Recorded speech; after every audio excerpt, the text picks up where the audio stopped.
Hi everyone, thanks for joining me today in my studio. Hope you're having a great day. I'm having a great day. This is a sketch I did of Killy and Charlotte.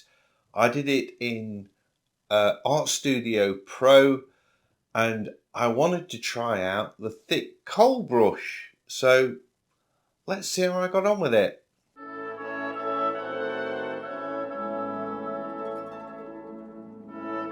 So here we are in Artstudio Pro and I am going to the brush editor just to select a brush, and I'm going to use a charcoal type brush, and this is called Thick Coal, the brush I'm going to select.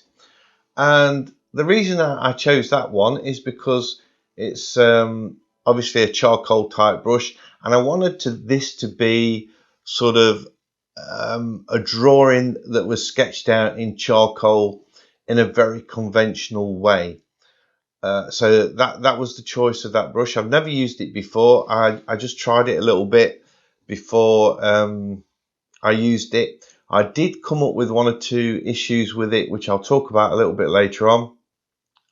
But very nice brush. The reason I chose Artstudio Pro for this drawing was because I just like the reference window where you can pop the reference image in there, and you can see I've zoomed in on the hand to sketch that out very easily. So you can sort of zoom in and out so easy with this reference. It's just a real dream to use. I just love it. So that's why I'm using Artstudio Pro.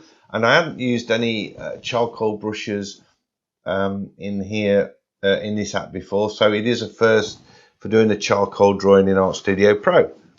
So I'm thinking along the lines that because I'm sort of doing the real painting thing again after a break for quite a long while. You know, you forget a lot of things when you're just doing digital. You start to develop digital techniques and you sort of forget the conventional techniques. So now I'm sort of messing about with real media again. I'm thinking about how I will possibly draw this on paper. So I could use charcoal, blend out or smudge, if you like, some of the shading in there, which I've actually done on this drawing now. You can see on Charlotte's face, I've blended out the colour and sort of smudged it together, sort of a grey over there. And that's what you would do in a conventional drawing, and then start working over the top of that again. So I've done this really exactly like I would a conventional drawing. I haven't created any layers at all. No layers created. And all I have used white. So you'll see the colour picker slide between black and white all the time, because if I want to lighten an area, I'll use the white. Sometimes I'll use the smudge tool to push white over a darker area. So let me talk about the setup with the brushes. I've got it set to wet brush. I don't know if this makes any difference or not, but then I went to the selection of brushes and I chose drawing, and then obviously I set that to the thick coal. I then set the eraser to thick coal and the smudge tool to thick coal. The eraser, to be honest, I just couldn't get on with it at all.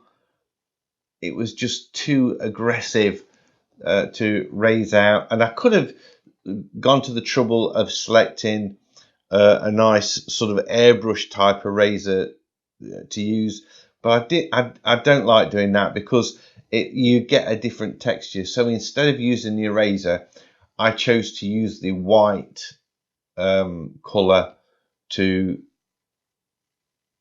put the highlights back in instead of lifting them out with the eraser. So that's why I'm using the white. So that's the first thing. The thing that I said was odd about this brush, which I was quite surprised about, to be honest, was the fact that when you lay a colour down and then you lift the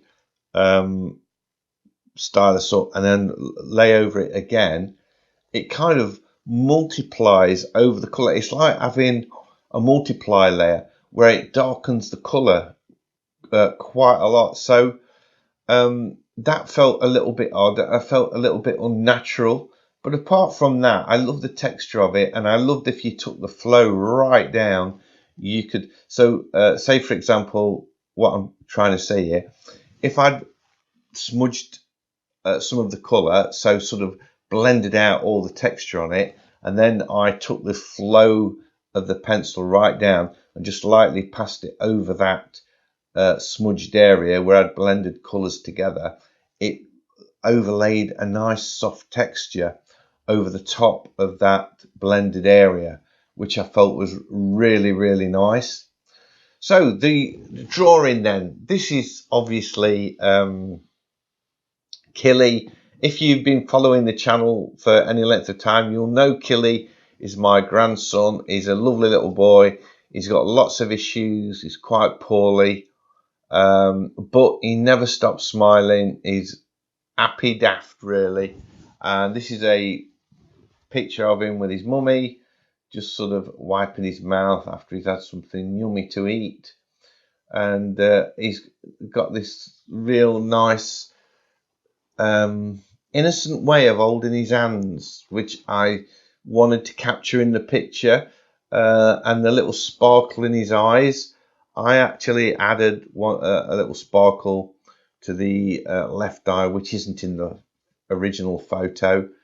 You'll see it right at the very end in the finished picture. So I began by just sketching out the characters Charlotte and Killy on the canvas, and I wanted to make it a fairly accurate drawing. It was not like you see a lot of my portraits where I sort of go in with a really loose shape and start to tighten it up. I thought I want to improve my drawing and stop being lazy and letting the relying on the software to move things around too much, although I did use it to move Charlotte's arm and Killy's hand at one point.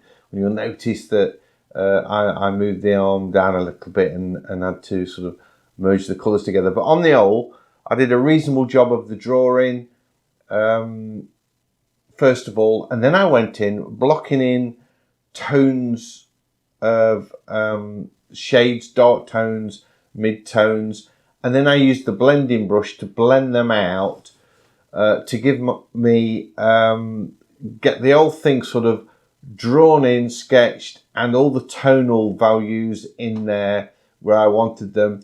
And then at that point I started again and went over the drawing, refining it and putting in detail. So I began with Charlotte, then I worked on Killy's face, then I did his right hand, and now I'm working on his left hand. And you can see what I'm doing. I'm really looking, I'm always saying this, I'm looking at the shadows and the dark tones and drawing in the shadows. It's all about drawing the shadows rather than anything else, to be honest. Although I did make that arm a little bit dark perhaps. What I wanted to do, and what you can see here in the drawing, when it zooms out, when you see the old drawing, I wanted all the emphasis to be on Killy's face. I wanted that to be the lightest part of the drawing, and everything else in shade, with perhaps his hands, because they're so descriptive. There's just so much movement and emotion in his hands that I wanted them to be focal but sort of secondary to his face. So you can see I've changed the tonal quality from the drawing, where I've put his hands slightly darker than in the photo, and that's all about the composition, I guess. So you'll see the finished drawing where all of your eyes are just drawn straight to Killy's eyes, because that's the lightest part of the drawing, and his face. And even after I'd finished recording this, I did go back and tweak it slightly. So at the very end, if you look at the finished painting, I've just shaded Charlotte's hand slightly, just so it doesn't, I felt at this point, if you look at it now, it's fighting against Killy. You don't know whether to look at her hand or Killy's face. So I just softened her hand off slightly. And then I just used the white pencil and highlighted Killy's fingers just a little bit, not as much as his face, but just to draw your attention to them a little bit, so that they're sort of secondary to his face. So I'm going in with the clothing now. And again, I'm just painting the shadows, sort of roughing in the sort of stitching in the clothes. I started off thinking this might end up being a photorealistic sketch, and then by the end of it, which I was like, typical of me, losing my patience and thinking, oh no, I've done enough. I'm happy with Killy and Charlotte and the clothes. I just wanted to get it finished, so I didn't put the attention into the clothes, but they're in shade anyway, so I don't think it takes from the overall look of the sketch. And there we go, that's Killy and Charlotte, a very tender moment. Really enjoyed doing this sketch. Hope you've enjoyed watching it. Thanks for staying with me till the end. If you're new to the channel, please consider subscribing, because I've got loads of videos like this and I want to share them all with you. So hopefully I'll see you all in the next one. Bye.